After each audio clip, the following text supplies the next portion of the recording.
ರಾಜ್ಯ ಹಾಗೂ ಕೇಂದ್ರ ಸರ್ಕಾರದ ರೈತ ವಿರೋಧಿ ನೀತಿ, ರಾಜ್ಯ ಸರ್ಕಾರದ ಸಾಲ ಮನ್ನಾ ನೀತಿಯನ್ನ ವಿರೋಧಿಸಿ ರೈತ ಸಂಘ ಹಾಗೂ ಹಸಿರು ಸೇನೆ ನೇತೃತ್ವದಲ್ಲಿ ಪುತ್ತೂರಿನಲ್ಲಿ ಪ್ರತಿಭಟನೆಯನ್ನ ನಡೆಸಲಾಯಿತು.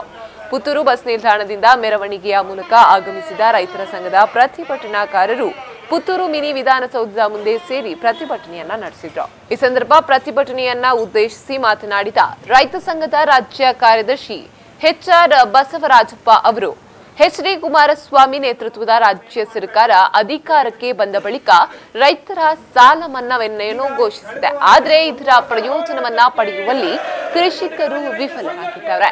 ಇನ್ನು ಸಾಲ ಮನ್ನಾ ಪಡೆಯುವುದಕ್ಕೋಸ್ಕರ ನೂರಾರು ನಿಬಂಧನೆಗಳನ್ನ ಹಾಕುವ ಮೂಲಕ ರೈತನಿಗೆ ಸಾಲ ಮನ್ನಾ ಯೋಜನೆ ಸಿಗದಂತೆ ಮಾಡುವ ತಂತ್ರವನ್ನ ಮಾಡಲಾಗಿದೆ ಎಂದರು.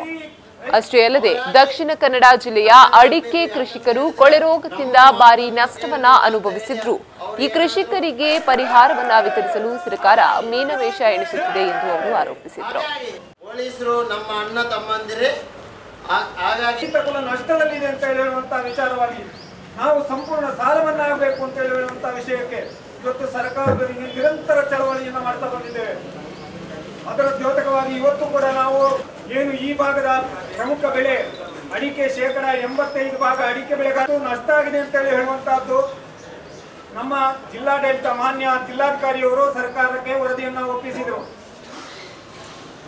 ಮೊನ್ನೆ ತನಕ ಈ ನಮ್ಮ ರಾಜ್ಯ ಸರ್ಕಾರ ರೈತರ ಪರವಾಗಿ ಯಾವುದೇ ಒಂದು ಪರಿಹಾರವನ್ನ ಕೊಡುವಂತಹ ವ್ಯವಸ್ಥೆಗೆ ಮುಂದಾಗಲಿಲ್ಲ. ಬೆಳೆ ಸಮೀಕ್ಷೆಯನ್ನ ಮಾಡಿ ನಮ್ಮಿಂದ ಏನೋ ರಿಪೋರ್ಟ್ ಅನ್ನ ತೆಗೆದುಕೊಂಡು ಹೋಗಿದ್ರು.